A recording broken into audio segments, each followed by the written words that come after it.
गाड़ी में क्या है कि हमने इसका चेंज किया है इंजन।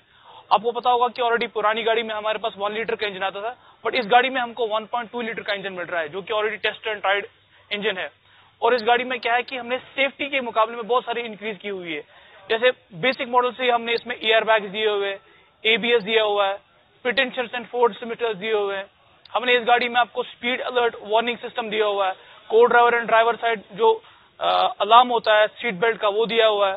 इस गाड़ी को हमने एक नए प्लेटफॉर्म में उतारा है, which we called as Heartect platform. ये जो हार्टेक प्लेटफॉर्म है, ये इसमें ज्यादा हम स्टील का यूज करते हैं, 40% इंक्रीज है स्टील का यूज कर रहे हैं, जिसकी वजह से क्या होता है, जो क्रैश एनर्जी होती है जब गाड़ी खुदा ना खासा कभी इंपैक्ट होती है, तो उस वक्त क्या होता है कि ये ज्यादा हद तक उसको डिस्पर्स कर सकता है और एब्जॉर्ब कर सकता है, ताकि ऑक्यूपेंट्स तक ज्यादा नुकसान ना पहुंचे। That we called as Heartect platform. That's also light in weight और we can say it increase the fuel efficiency. जैसे आपको पता होगा कि पुरानी गाड़ी में हमारे पास 20 के करीब माइलेज मिलती थी। आज जो नई गाड़ी है उसमें आपको, अगर हम 1 लीटर वाला इंजन देखें तो 22.5 की माइलेज मिल रही है, और अगर हम 1.2 लीटर वाला इंजन देखें उसमें आपको 21.5 की माइलेज मिलती है। This car comes also with new transmission which we have already introduced in the recent car, that we called as auto gear shift. आपको इस गाड़ी में ऑटो गियर शिफ्ट मिलेगा।